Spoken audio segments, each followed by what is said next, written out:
കുരിശടിയേക്കാളും വലിയ വീട് വെച്ചാൽ അത് ശരിയാകുകയില്ല. പിന്നെ പച്ചക്കുതിര എൻ്റെ ദേഹത്തൊക്കെ പല പ്രാവശ്യം വന്ന് ഇരിപ്പുണ്ടെങ്കിലും 5 പൈസ പോലും നമുക്ക് കിട്ടിയിട്ടില്ല. മോനെ, തെമ്മാടിക്കുഴി അന്ധവിശ്വാസം അല്ലായിരുന്നു. പെൺകുട്ടികൾ ശിരോവസ്ത്രം ധരിച്ച് കൂദാശകൾ സ്വീകരിക്കുന്നതിന് പിന്നിലെ നമ്മുടെ വിശ്വാസം എന്താണ്? നമ്മൾ എന്തെങ്കിലും പറഞ്ഞു കഴിഞ്ഞാൽ നാളെ ഫേസ്ബുക്കിൽ ഇത് മെത്രാൻ ഇയാള് 13-ാം നൂറ്റാണ്ട് ജീവിക്കേണ്ട ആളാണ് എന്നെല്ലാം പറഞ്ഞ് നമ്മളെ ആക്ഷേപിക്കും. യുവജനങ്ങളുടെ ചോദ്യങ്ങൾക്ക് മറുപടി നൽകുവാൻ നമ്മോടൊപ്പമായിരിക്കുന്നത് ചങ്ങനാശ്ശേരി അതിരൂപത മെത്രാപ്പോലീത്ത അഭിവന്ദ്യ മാർ തോമസ് തറയിൽ പിതാവാണ്. പിതാവിനെ ഏറെ സ്നേഹത്തോടെ ഈ പരിപാടിയിലേക്ക് സ്വാഗതം ചെയ്യുന്നു.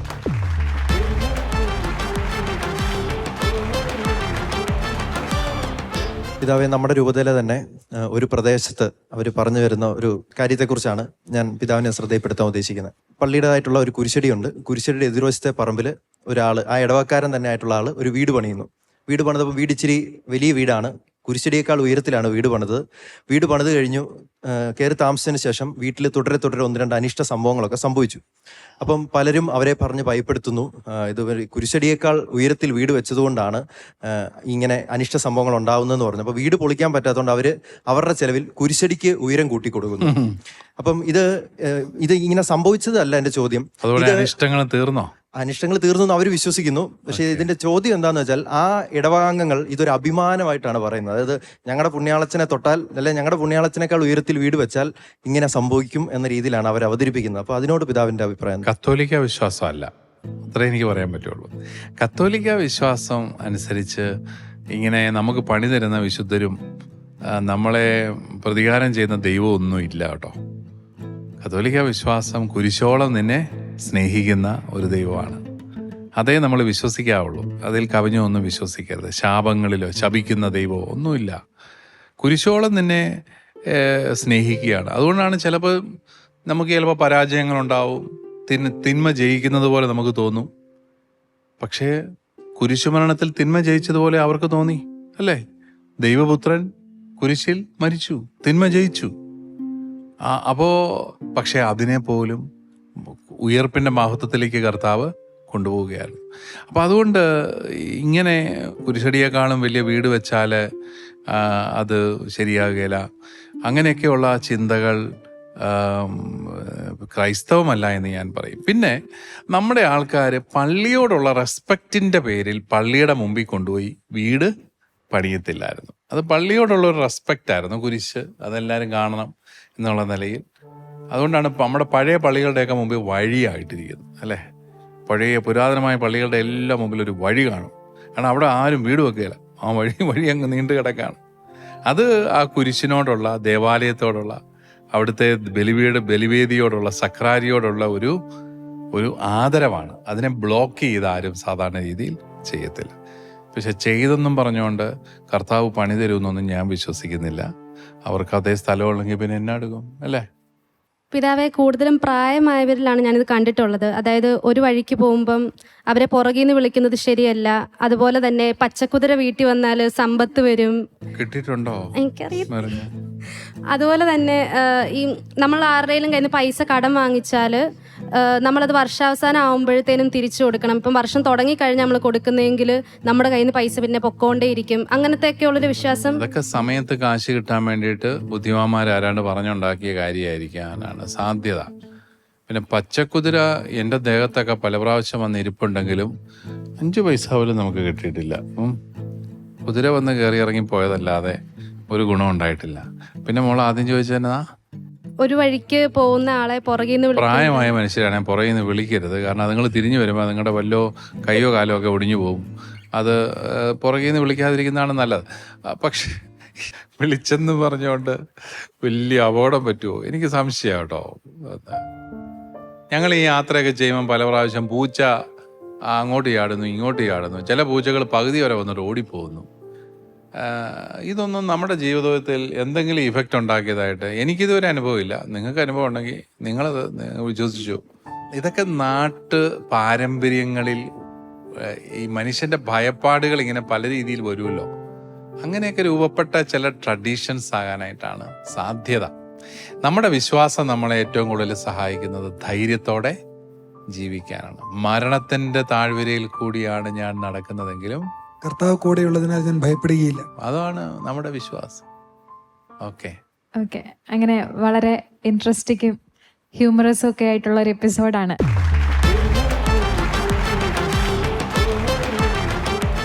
നമ്മൾ സിനിമയിലൊക്കെ തെമ്മാടിക്കൊരികൾക്ക് നല്ലൊരു ഹൈപ്പുണ്ട്. പക്ഷേ ഞങ്ങളുടെ സമയത്ത് അത്രയും തെമ്മാടിക്കൊരികൾ ഇല്ലെങ്കിലും അത് പണ്ട് കാലങ്ങളിൽ ഉണ്ടായിരുന്നത് കൊണ്ടാണ് സിനിമയിലാണെങ്കിലും ഇതൊക്കെ പറഞ്ഞു വന്നത്. അപ്പം ഇന്ന് സഭയിലുള്ള ചില ആചാരാനുഷ്ഠാനങ്ങൾ ഭാവിയിൽ ഒരു അന്ധവിശ്വാസമാണെന്ന് പ്രഖ്യാപിക്കും, അങ്ങനെയുള്ള ഇതിലോട് ചാൻസുകളുണ്ടോ? മോനെ, തെമ്മാടിക്കുഴി അന്ധവിശ്വാസം അല്ലായിരുന്നു. ഈ ജനത്തിന് ഒരു സാക്ഷ്യത്തിന് വേണ്ടിയിട്ടാണ് നമ്മൾ അങ്ങനെ, ഇപ്പം പള്ളിക്കുറ്റത്തിൽപ്പെട്ടവര്, അസന്മാർഗിക ജീവിതം നയിക്കുന്നവര്, അവർ മരിച്ചു കഴിഞ്ഞാൽ അവരെ നമ്മൾ അടക്കുന്നത് വേറൊരു പ്രത്യേക സ്ഥലത്ത് കൊണ്ടുപോയി അടക്കും. അവർക്ക് സാധാരണ ബെറിയൽ കൊടുക്കുകയല്ല. അത് ഈ ജീവിച്ചിരിക്കുന്ന വിശ്വാസികൾക്കൊരു മാതൃക എന്നുള്ള രീതിയിലാണ്. അതായത് നിങ്ങൾ ഒരിക്കലും അവരെ പിന്തുടരാൻ പാടില്ല. അതുപോലെ തന്നെ ആത്മഹത്യ ചെയ്തവര്, ഇതെല്ലാം പാപമാണ്, ജീവൻ എടുക്കുന്ന പാപമാണ്. കള്ളു കുടിച്ച് കുടുംബം നോക്കാതെ വഴിവിട്ട ജീവിതം നയിക്കുന്നത് പാപമാണ്. അങ്ങനെ അതുപോലെ വിശ്വാസത്തിനെതിരെ പ്രവർത്തിക്കുന്നത് പാപമാണ്. ഇങ്ങനെ വളരെ ശക്തമായ ഒരു വിശ്വാസം ഉണ്ടായിരുന്നതുകൊണ്ട് സ്കാൻഡൽ ഒഴിവാക്കാൻ വേണ്ടിയിട്ട് സഭ അന്ന് സ്വീകരിച്ച ഒരു കാര്യമാണ്. ഇന്നിപ്പോൾ ആൾക്കാർക്ക് കുറച്ചും കൂടെ ഇതെല്ലാം തന്നെ അവർക്ക് വിവേചിച്ചറിയാൻ കഴിവുള്ളതിനാലും കുറച്ചും കൂടെ വിദ്യാഭ്യാസമൊക്കെ വർദ്ധിച്ചതിനാലും നമ്മൾ ആ ഒരു തരത്തിലല്ലാതെ തന്നെ നമുക്ക് ഈ കാര്യങ്ങളെല്ലാം പഠിപ്പിക്കാൻ പറ്റും. അതായത് ഇപ്രകാരം ജീവിക്കുന്നത് ഒരിക്കലും അംഗീകരിക്കാൻ പറ്റുന്ന കാര്യമല്ലെന്നും അനുകരിക്കാനാവാത്തതാണെന്നൊക്കെ പഠിപ്പിക്കാൻ പറ്റുന്നത് കൊണ്ട് നമ്മളത് വേണ്ടെന്ന് വെച്ചു.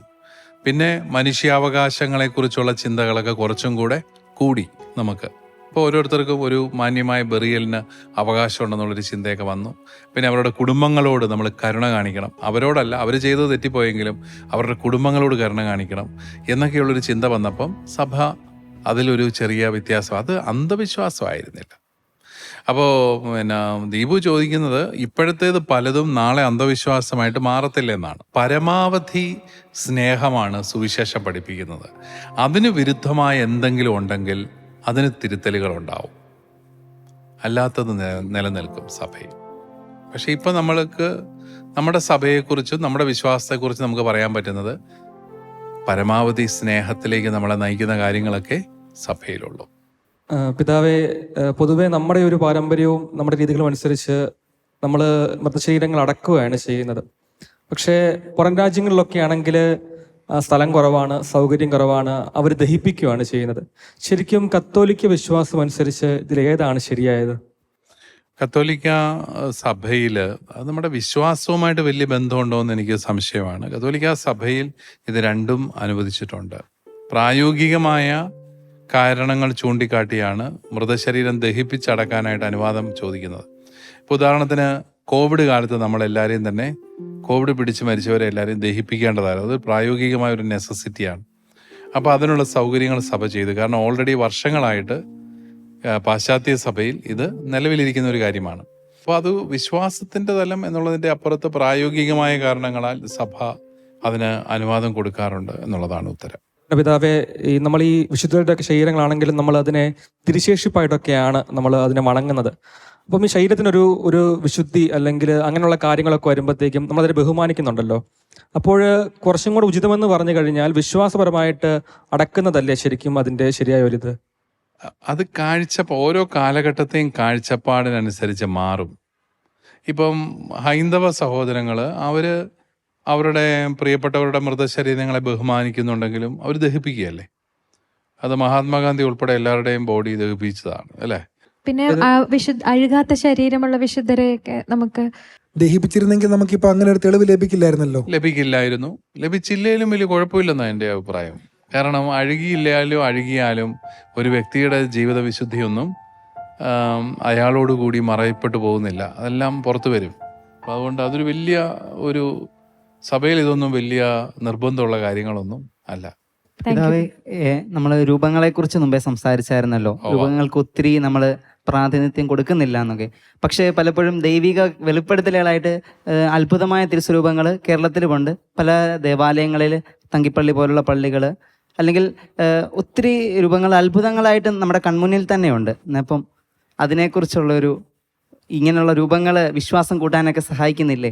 എൻ്റെ ദീപു, നിന്റെ വിശ്വാസം നിന്നെ രക്ഷിക്കട്ടെ. നിന്റെ ഇടവപ്പള്ളിയിലും പരിശുദ്ധ കുർബാനയുണ്ട്.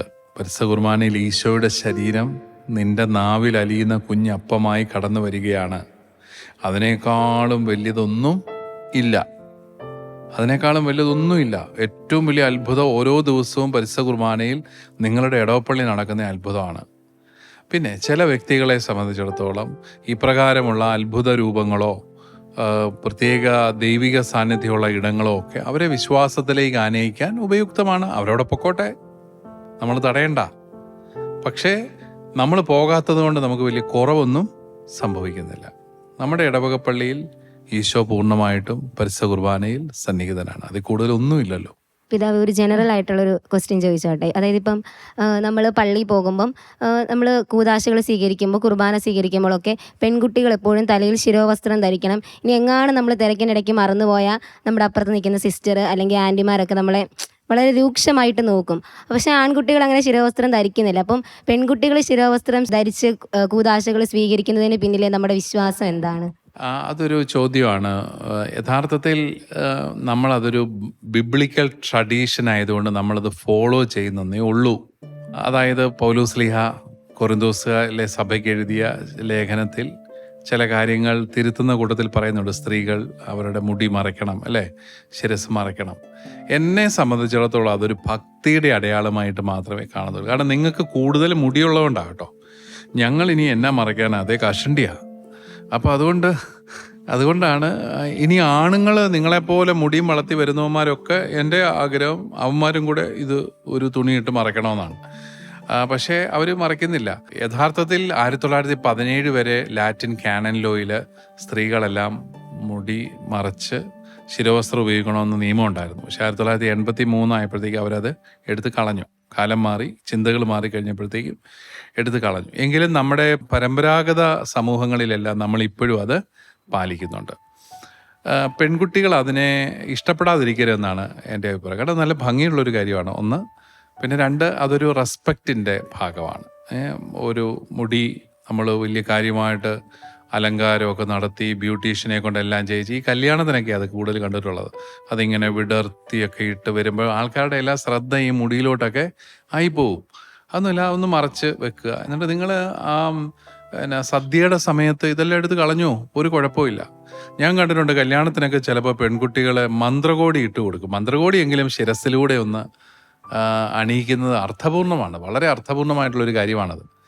അതുടനെ ഇതുങ്ങൾ എന്നെ എടുക്കുന്നറിയാം, മനഃപൂർവ്വം ഇതുങ്ങൾ മാറ്റി ഇങ്ങനെ മുടി കാണിക്കത്തക്ക രീതിയിൽ ഇടുന്നത് കാണാം. അപ്പോൾ ഞാൻ ഓർക്കാറുണ്ട്, പിള്ളേർക്ക് അതിൻ്റെ അർത്ഥം മനസ്സിലായി കാണുകയില്ല, അതുകൊണ്ടായിരിക്കും. നമ്മളെപ്പോഴും ഒരു വിനയത്തിൻ്റെയും എളിമയുടെയും ഒക്കെ ഒരു അടയാളമായിട്ടാണ് മുടിയുള്ളവർ, അതാണാണേലും പെണ്ണാണേലും കൂടുതൽ മുടിയുള്ളവർ മുടി മറയ്ക്കണമെന്നാണ് എൻ്റെ അഭിപ്രായം. ഇനി നിങ്ങൾ വിചാരിച്ചേക്കരുത് പുരുഷന്മാരാരും മുടി മറയ്ക്കുന്നില്ലെന്ന്. നമ്മുടെ പരിശുദ്ധ മാർപ്പാപ്പ മറയ്ക്കുന്നില്ലേ? ഒരു കുഞ്ഞൊരു തൊപ്പി വെച്ച് ശിരസ് മറയ്ക്കുന്നുണ്ട്. ലാറ്റിൻ പിതാക്കന്മാരെല്ലാവരും അത് ചെയ്യാറുണ്ട്. മലങ്കര പിതാക്കന്മാർ ചെയ്യാറുണ്ട്. മെത്രാന്മാരെല്ലാം മുടി മറയ്ക്കുന്നുണ്ട്. അപ്പോൾ ഇത് സ്ത്രീകളോടുള്ള വിവേചനമായിട്ടൊന്നും നിങ്ങൾ കരുതിയേക്കരുത്. പിതാവേ, ഞാനിങ്ങനെ വായിച്ചൊരു സോഷ്യൽ മീഡിയ പോസ്റ്റാണ്. അതായത് വിശുദ്ധമായവയെല്ലാം മറയ്ക്കപ്പെട്ടിരിക്കുന്നു എന്ന് പറഞ്ഞ് കേട്ടിട്ടുണ്ട്. ഇപ്പം നമ്മൾ മധുബഹ വിരിയിട്ട് മറയ്ക്കുന്നു. അതുപോലെ നമ്മൾ വിശുദ്ധമായ കാര്യങ്ങളെല്ലാം ഒരു തുണി കൊണ്ട് മറയ്ക്കാറുണ്ട്. ഇപ്പോൾ കുസ്തോതി, അല്ലേ, കുസ്തോതികൾ അതിനൊരു കവറിങ് എപ്പോഴും ഉണ്ട്. അതുപോലെ നിങ്ങൾ ശ്രദ്ധിച്ചിട്ടുണ്ടാവും, പട്ടക്രമത്തിൽ പുരുഷന്മാർ ആദ്യം വന്നു കഴിഞ്ഞാൽ ആദ്യം അവരുടെ മുടി മുറിക്കും. കാരണം അത് ലൗകികതയോട് അവർ വിട പറയുന്നു എന്നതിൻ്റെ അടയാളമാണ്. അപ്പം മുടിയെന്ന് പറയുന്നത് ലൗകികതയുടെ ഒരു അടയാളമായിട്ട് കരുതുന്നു. ഇത് ശാസ്ത്രീയമായിട്ട് ശരിയാണെന്ന് ചോദിച്ചു കഴിഞ്ഞാൽ അല്ല.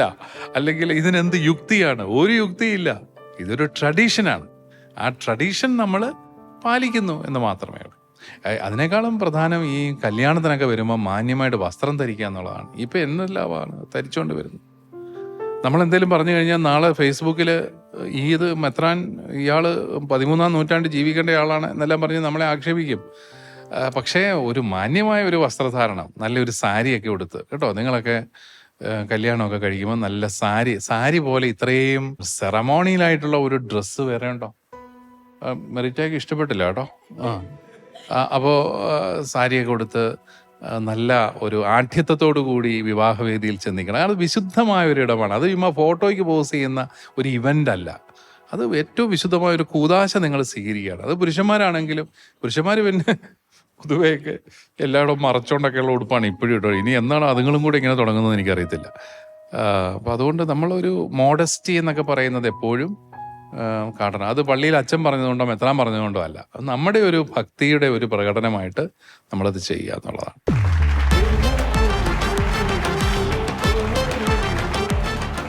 ഫുട്ബോൾ മത്സരത്തിനിടയിലെ കൂടോത്രം, അതായത് ലോകകപ്പ് മത്സരത്തിനിടയ്ക്ക് ഒരു ആഫ്രിക്കൻ രാജ്യത്തിൻ്റെ മത്സരം കാണാനെത്തിയ ആരാധകർ കൂട്ടമായിട്ടിരുന്ന് കൂടോത്രം ചെയ്യുകയും അങ്ങനെ ഏറ്റവും ശക്തരായ എതിർ ടീമിനോട് അവർക്ക് സമനില വരെ എത്താൻ സാധിക്കുകയും ചെയ്തു എന്നാണ് ഇന്റർനാഷണൽ മീഡിയ റിപ്പോർട്ട് ചെയ്യുന്നത്. ഗ്രൗണ്ടിലാണോ കൂടോത്രം ചെയ്യുക? ഗ്രൗണ്ടിൽ ക്രൗഡിന്റെ നടുക്ക് നിന്നിട്ട് തന്നെയാണ് കൂടോത്രം സ്റ്റേഡിയത്തിൽ തന്നെ.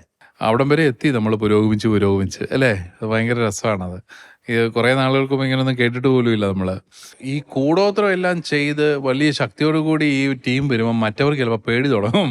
അവർ കൂടോത്രം ചെയ്തില്ലല്ലോ. അപ്പോൾ മനുഷ്യൻ്റെ ഭയപ്പാടുകളെ ഉണർത്തി അവനെ ദുർബലരാക്കാനുള്ള ഓരോ ടാക്റ്റിക്കായിട്ട് മാത്രമേ നമുക്കിതിനെയൊക്കെ കാണാനായിട്ട് സാധിക്കത്തുള്ളൂ. മനുഷ്യൻ്റെ ഭയപ്പാടുകളെ, നമുക്കെല്ലാം ഭയമുണ്ട്. ജീവൻ നഷ്ടപ്പെടുമെന്നുള്ള ഭയമുണ്ട്, അപകടം നടക്കുമെന്നുള്ള ഭയമുണ്ട്, നമ്മുടെ കുഞ്ഞുങ്ങൾക്ക് വല്ലതും സംഭവിക്കും, നമ്മുടെ കുടുംബത്തിന് വല്ലതും സംഭവിക്കുമെന്നുള്ള ഭയമുണ്ട്. അപ്പോൾ ആ ഭയപ്പാട് ഉണർത്തി കഴിഞ്ഞാൽ പിന്നെ ആ ഭയത്തിൽ നിന്ന് അത് ആപത്ത് വരാതിരിക്കാൻ നമ്മൾ എന്തും ചെയ്യും. അങ്ങനെയാവുമ്പോൾ നമ്മളെ ചൂഷണം ചെയ്യാനായിട്ട് മനുഷ്യർക്ക് സാധിക്കും. പറമ്പിൽ എവിടെ കുഴിച്ചാലും തലമുടിയും കുപ്പിച്ചില്ലും കിട്ടും. കാരണം എന്നാ? അത് ദ്രവിച്ചു പോകത്തില്ല പെട്ടെന്ന്. അത് തന്നെ, ഇത് രണ്ടും ദ്രവിച്ചു പോകത്തില്ല, അതവിടെ തന്നെ കിടക്കും. അതുകൊണ്ട് അയലോക്കത്തുകാർ എന്നാ കൂടോത്രം ചെയ്തതാണ്, കണ്ടോ തലമുടി കിട്ടി, കുപ്പിച്ചില് കിട്ടി, അവൻ ഇന്നലെ ആ മൂലയ്ക്ക് എന്തോ ചെയ്യുന്നത് ഞാൻ കണ്ടു. പിന്നെ ഇവർക്ക് പേടിയാ, അവൻ എന്തോ ചെയ്യുന്നുണ്ട്. ചിലര് ആ പറമ്പിന്റെ മൂലയ്ക്ക് അവൻ വന്ന് നിൽപ്പുണ്ട് കേട്ടോ എന്ന് പറയുമ്പം തന്നെ ഈ മനുഷ്യർക്ക് പേടിയാണ്. മനുഷ്യന്റെ ഭയം ഉണർന്നു കഴിയുമ്പം അവനെ കൊണ്ട് തന്നെ അവൻ പരാജയപ്പെടുകയാണ് അല്ലേ? ഞാനിപ്പോൾ ഒരാൾക്ക് വേണ്ടി കൂടോത്രം വെക്കുന്നു എന്ന് വിചാരിച്ചു. അപ്പം മറ്റേ ആള് ഞാൻ ആർക്കോ വേണ്ടി വെച്ചോ, അയാൾ അത് അറിയുന്നില്ല എങ്കിൽ അത് ഓക്കെയാണോ? എന്റെ വിചാരം അതേന്നാ. അയാൾ അറിയുന്നൊന്നുമില്ല കൂടോത്രമാണ്. ഇനി അങ്ങനെ ഇരിക്കുകയാണ്, അയാളുടെ മകൻ പേരയ്ക്ക പറിക്കാൻ കയറി താഴെ വീണു. അപ്പോഴാണ് അയൽവക്കത്തുകാർ പറഞ്ഞത്, അവരിന്നാൾ അത് ചെയ്തായിരുന്നു, അയ്യോ അവരത് ചെയ്തതുകൊണ്ടാണ് എൻ്റെ കൊച്ചു വീണത്. നമ്മളുടനെ അസോസിയേറ്റ് ചെയ്യുകയാണ് പല കാര്യങ്ങൾ. അപ്പം നമുക്ക് ചില കാര്യങ്ങൾ ജീവിതത്തിൽ സംഭവിക്കുന്നതാണ് എന്നങ്ങ് നമ്മൾ വിചാരിച്ചു കഴിഞ്ഞാൽ ഒരു കുഴപ്പമില്ല, നമുക്ക് ധൈര്യമായിട്ട് ജീവിക്കാം. ഭയപ്പെട്ട് ജീവിക്കുന്നതിനേക്കാൾ എത്രയോ നല്ലതാണത്. ഈശോ നമ്മളോട് ന്യായാധിപന്റെ രൂപം പറഞ്ഞിട്ടുണ്ട്. ഒരു സ്ത്രീ വന്ന് നിരന്തരമായിട്ട് ന്യായാധിപനെ ശല്യപ്പെടുത്തുന്നു. ന്യായാധിപന് വലിയ താല്പര്യമൊന്നുമില്ല, പക്ഷേ ഈ സ്ത്രീയെ നിരന്തരമായി ശല്യപ്പെടുത്തുന്നു എന്നതുകൊണ്ട് ഞാൻ അവൾക്ക് നീതി നടത്തി കൊടുക്കുമെന്ന് പറഞ്ഞ് നീതി നടത്തി കൊടുക്കുന്നു. നമ്മൾ പഴയ നിയമത്തിലും കാണുന്നുണ്ട്, ഇസ്രായേൽ ജനം നിരന്തരമായിട്ട് ദൈവത്തോട് പരാതിപ്പെടുക ഈ ഭക്ഷണത്തെ ചൊല്ലി. അപ്പോൾ ദൈവം അവസാനം സഹിയിട്ട് അവർക്ക് മന്നയും കാടയും എല്ലാം കൊടുത്തിട്ട് പറയുന്നു, നീയൊക്കെ വായിന്ന് മൂക്കിന്നും ഒക്കെ വരുന്നിടം വരെ ഭക്ഷിക്കുക. അപ്പം അങ്ങനെ നിരന്തരമായി ശല്യം ചെയ്ത് അവരുടെ ആവശ്യം അവസാനം ദൈവം സാധിച്ചു കൊടുക്കുന്നു. യോഹന്നാൻ്റെ സുവിശേഷത്തിലും ഈശോ പറയുന്നുണ്ട്, നിങ്ങളെ എൻ്റെ നാമത്തിൽ എന്ത് ചോദിച്ചാലും പിതാവ് പുത്രനിൽ മഹത്വപ്പെടുന്നതിന് വേണ്ടി ഞാൻ നിങ്ങൾക്ക് സാധിച്ചു തരും. അപ്പം നമ്മൾ നിരന്തരമായി പ്രാർത്ഥിച്ചു കഴിഞ്ഞാൽ സാധിച്ചു കിട്ടുമെന്നുള്ളൊരു മെസ്സേജാണ് ഇവിടെയുള്ളത്. അതേപോലെ തന്നെ ഈശോ പറഞ്ഞിട്ടുണ്ട്, നിന്റെ ആവശ്യങ്ങൾ നീ ചോദിക്കുന്നതിന് മുമ്പ് തന്നെ നിന്റെ ദൈവമായ കർത്താവ് അറിയുന്നുണ്ടെന്ന്. അപ്പോൾ ഇവിടെ ഒരു കൺഫ്യൂഷൻ ഇല്ലേ? അപ്പോൾ നമ്മൾ ഏത് ഗ്രേഡിൽ പ്രാർത്ഥിക്കണം? നമ്മൾ ആദ്യത്തെ കൂട്ടരെ പോലെ നിരന്തരമായി ശല്യം ചെയ്ത് പ്രാർത്ഥിക്കണോ, അതോ ദൈവം എന്തായാലും അറിഞ്ഞും കണ്ട് ചെയ്തോളൂ എന്നോർത്ത് ലൈറ്റായിട്ട് നിൽക്കണോ? അതേപോലെ മറ്റൊരു വശം കൂടിയുണ്ട്, എന്ത് സംഭവിച്ചാലും അത് ദൈവഹിതത്തിനനുസരിച്ച് മാത്രമേ സംഭവിക്കുകയുള്ളൂ എന്നുള്ളത്. എന്തായാലും ദൈവഹിതത്തിനനുസരിച്ചേ സംഭവിക്കുകയുള്ളൂ എങ്കിൽ അപ്പോൾ നമ്മളിങ്ങനെ പ്രാർത്ഥിച്ചത് കൊണ്ട് തന്നെ കാര്യമുണ്ടോ? ഒന്നാമത് നമ്മൾ ഓർക്കേണ്ടത്, വിശ്വാസം എന്ന് പറയുന്നത് 2 2 4 പറഞ്ഞൊരു സംഭവമല്ല. അതൊരു വലിയ ദൈവിക രഹസ്യമാണ്. ദൈവികമായ കാര്യങ്ങളെല്ലാം ഒരു വചനത്തിലൂടെ മാത്രമായിട്ട് നമുക്ക് മനസ്സിലാക്കാൻ പറ്റില്ല. പല വചനങ്ങളിലൂടെയാണ് ദൈവികമായ ദൈവസ്നേഹത്തിൻ്റെ വിവിധ തലങ്ങളൊക്കെ നമുക്ക് മനസ്സിലാകുന്നത്. നിരന്തരമായിട്ട് പ്രാർത്ഥിക്കുക തന്നെ വേണം. നിരന്തരമായിട്ട് പ്രാർത്ഥിച്ചാൽ ഒന്നുകിൽ നിങ്ങൾക്ക് പ്രാർത്ഥിക്കുന്ന കാര്യം കിട്ടും, അതല്ലെങ്കിൽ കിട്ടിയില്ലെങ്കിലും ജീവിക്കാൻ ആവശ്യമായ കൃപയും കിട്ടും. നമ്മൾ പ്രാർത്ഥിക്കുന്ന കാര്യം ഒന്നുകിൽ ദൈവം തരും, കാരണം അത് ദൈവ പദ്ധതിയിൽപ്പെട്ടതാണെങ്കിൽ നമുക്ക് തരും. ഇനി അതല്ല, ദൈവം നമുക്ക് തരാൻ ആഗ്രഹിക്കുന്നില്ലെങ്കിൽ അതില്ലാതെ തന്നെ ജീവിക്കാനുള്ള കൃപയും നമുക്ക് ലഭിക്കും. അതിനകത്ത് യാതൊരു സംശയമില്ല. കാരണം നമ്മളെ ദൈവം സ്നേഹിക്കുന്നുണ്ടല്ലോ. നമ്മൾ കർത്താവിനെ സ്നേഹിക്കുന്നു, കർത്താവ് നമ്മളെയും സ്നേഹിക്കുന്നു.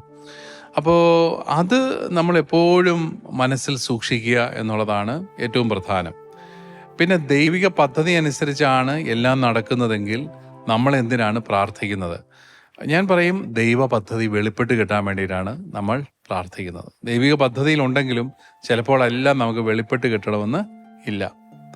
ഇപ്പോൾ സഹനം മാറ്റിത്തരണമേ എന്ന് ഞാൻ പ്രാർത്ഥിക്കുന്നു, പക്ഷെ ദൈവിക പദ്ധതി ഞാൻ ഈ സഹനത്തിലൂടെ കടന്നു പോകണമെന്നാണ്. കുറേ പ്രാർത്ഥിച്ചു കഴിയുമ്പോൾ ദൈവവചനത്തിലൂടെയും പരിശുദ്ധ പിതാക്കന്മാരിലൂടെയും എനിക്ക് കർത്താവ് വെളിപ്പെടുത്തി തരികയാണ്, ഇത് നീ കടന്നു പോകേണ്ട അവസരമാണ്, പക്ഷെ ഞാൻ നിന്നോട് കൂടെ ഉണ്ടായിരിക്കും. അപ്പോൾ ആ വെളിപ്പെടുത്തലിന് വേണ്ടിയിട്ടാണ് നമ്മൾ പ്രാർത്ഥിക്കുന്നത്. തീർച്ചയായും ഈശോ പ്രാർത്ഥിച്ചതുപോലെ തന്നെ, എങ്കിലും എൻ്റെ ഇഷ്ടമല്ല അവിടുത്തെ ഇഷ്ടം നിറവേറട്ടെ. കർത്താവ് പ്രാർത്ഥിച്ചു, ദൈവപുത്രനായിരുന്നു, പരിശുദ്ധത്തിൽ 2ാമത്തെ ആളായിരുന്നു. അവിടുന്ന് കരഞ്ഞ് പ്രാർത്ഥിച്ചു, എന്നെ വിയർപ്പ് രക്തത്തുള്ളികളായിട്ട് മാറി, പിതാവെ കഴിയുമെങ്കിൽ ഈ കാസ മാറ്റി കൊടുത്തോ? ഇല്ല. പക്ഷേ ലൂക്കായുടെ സുവിശേഷത്തിൽ പറയുന്നുണ്ട്, അവനൊരു മാലാഖയെ അയച്ച് അവനെ ശക്തിപ്പെടുത്തി എന്ന് പറയുന്നു. ചിലപ്പോൾ നമ്മളെ ശക്തിപ്പെടുത്തും. നമ്മൾ ക്രൈസ്തവർ ഭയപ്പെടാതിരിക്കുക എന്നുള്ള ഏറ്റവും പ്രധാനം. ഭയപ്പെടരുത്. ദൈവം കൂടെ നടക്കുന്ന ഒരു ജനതയാണ് നമ്മൾ. ഈ ദൈവഹിതവും ഈ വിധിയും ഒരേ ലേബലിൽ കൂട്ടാൻ പറ്റുമോ? അതോ ഈ ദൈവഹിതം നടക്കണമെങ്കിൽ നമ്മുടെയും കൂടെ ഒരു സഹകരണം ഉണ്ടെങ്കിലേ അത് നടക്കുള്ളൂ, അങ്ങനെയാണോ? വിധിയിൽ ദൈവം ഇല്ലല്ലോ. വിധി എന്ന് പറയുന്നത് അതങ്ങനെ അങ്ങ് സംഭവിക്കാനുള്ളതൊക്കെ സംഭവിക്കുന്നു. എന്നാൽ അതിനകത്ത് ദൈവത്തിന് സ്ഥാനമൊന്നുമില്ല. ദൈവഹിതം എന്ന് പറയുന്നത് ഈ പ്രപഞ്ചം ദൈവത്തിന്റെ പദ്ധതിയിൽപ്പെട്ടതാണ്, മനുഷ്യൻ ദൈവത്തിന്റെ പദ്ധതിയിൽപ്പെട്ടതാണ്. മനുഷ്യന്റെ ജീവിത ലക്ഷ്യം ദൈവം ക്രമീകരിച്ചിട്ടുണ്ട്. ഈ ലോകത്തിനൊരു ലക്ഷ്യം ദൈവം കൊടുക്കുകയാണ്. അപ്പൊ ദൈവിക പദ്ധതിയെ ഒരിക്കലും വിധിയല്ല. ചില ആൾക്കാർ വിധിയിലാണ് വിശ്വസിക്കുന്നത്. അവന്റെ വിധി അങ്ങനെ അടാവുകയെ എന്ന് പറയും അല്ലേ, വിധിയിലാണ് വിശ്വസിക്കുന്നത്. പക്ഷെ നമ്മൾ ഒരിക്കലും വിധിയിൽ വിശ്വസിക്കുന്നവരല്ല. നമ്മൾ പ്രൊവിഡൻസ് ഓഫ് ഗോഡ്, ദൈവിക പരിപാലനയിൽ വിശ്വസിക്കുന്നവരാണ്. വിധിയിൽ ദൈവമില്ലെന്ന് പറഞ്ഞല്ലോ, അങ്ങനെയാണെങ്കിൽ നമ്മൾ പറയൂല അവസാന വിധി ദിവസം ദൈവം ആ വിധി ഈ വിധി രണ്ടാ. ഇതെന്റെ തലവരെ എന്ന് പറയുന്ന വിധിയാണ് ഞാൻ ഉദ്ദേശിച്ചത്. മറ്റേത് വിധി എന്ന് പറയുന്നത് ജഡ്ജ്മെന്റ് ആണ്. അതിനൊരു ക്ലാരിറ്റി ലഭിച്ചില്ലേ? ഓക്കെ. പിതാവ് കുറച്ചു മുന്നേ പറഞ്ഞതുപോലെ കർത്താവ് നമ്മുടെ രക്ഷയ്ക്ക് വേണ്ടിയിട്ടാണ് അവിടുന്ന് കുരിശുമരണം വഹിച്ചത്. അപ്പോൾ എൻ്റെ ചോദ്യം എന്താന്ന് വെച്ചാൽ, അങ്ങനെയെങ്കിൽ അതായത് നമ്മുടെ പാപപരിഹാരത്തിന് വേണ്ടി ഈശോ നമുക്ക് വേണ്ടി കുരിശുമരണം വഹിച്ചുവെങ്കിൽ പിന്നീട് നമ്മുടെ മരണശേഷം ഇങ്ങനൊരു വിധി, അതായത് സ്വർഗത്തിലേക്കും നരകത്തിലേക്കും ഉള്ള അന്ത്യവിധി, അതെന്തുകൊണ്ടാണ്? കർത്താവ് നമുക്കായിട്ട് തരുന്ന രക്ഷയ്ക്ക് അതിൻ്റെ ആദ്യത്തെ ഘട്ടമാണ് പൂർത്തിയായിരിക്കുന്നത്. അത് നീതീകരണമാണ്. നമ്മൾ പാപങ്ങളെ ഭയന്ന് ജീവിക്കുകയായിരുന്നു, ദൈവം ശിക്ഷിക്കുമോ എന്ന് പേടിച്ച് ജീവിക്കുകയായിരുന്നു. അതുകൊണ്ടാണ് ദൈവത്തിന് ബലിയർപ്പിച്ച് ദൈവത്തെ പ്രീതിപ്പെടുത്താനുള്ള പരിശ്രമങ്ങളായിരുന്നു. അപ്പോൾ ശരിയായ അറിവില്ലാതെ മനുഷ്യൻ ആകപ്പാടെ അസ്വസ്ഥനായിട്ട് അനിശ്ചിതത്തിൽ കഴിയുന്ന ഒരവസ്ഥയായിരുന്നു അന്ന്. അവന് യഥാർത്ഥത്തിൽ ദൈവത്തെ മനസ്സിലാക്കാൻ സാധിച്ചില്ല. ഈശോ വന്ന് കാലിത്തൊഴുത്ത് മുതൽ കാൽവരി വരെ വിധേയനായിട്ട് എല്ലാവർക്കും ജീവിച്ച് തന്നെ ഉപദ്രവിച്ചവരോടൊന്നും പകരം വീട്ടാതെ എല്ലാം അവിടുന്ന് സഹിച്ച് അവിടുത്തെ ജീവിതം സമർപ്പിച്ചതിലൂടെ പുതിയൊരു വെളിപാട് ജനങ്ങൾക്ക് ലഭിക്കുകയാണ്. ദൈവം ഒരിക്കലും പ്രതികാരം ചെയ്യുന്നവനല്ല, സ്നേഹിക്കുന്നവനാണ്. നീ പാപം ചെയ്താലും നീ ദൈവത്തെ തള്ളിപ്പറഞ്ഞാലും ദൈവം നിന്നെ ഇപ്പോഴും സ്നേഹിക്കുക. അതൊരു വലിയൊരു സ്വാതന്ത്ര്യമായിരുന്നു മനുഷ്യന്.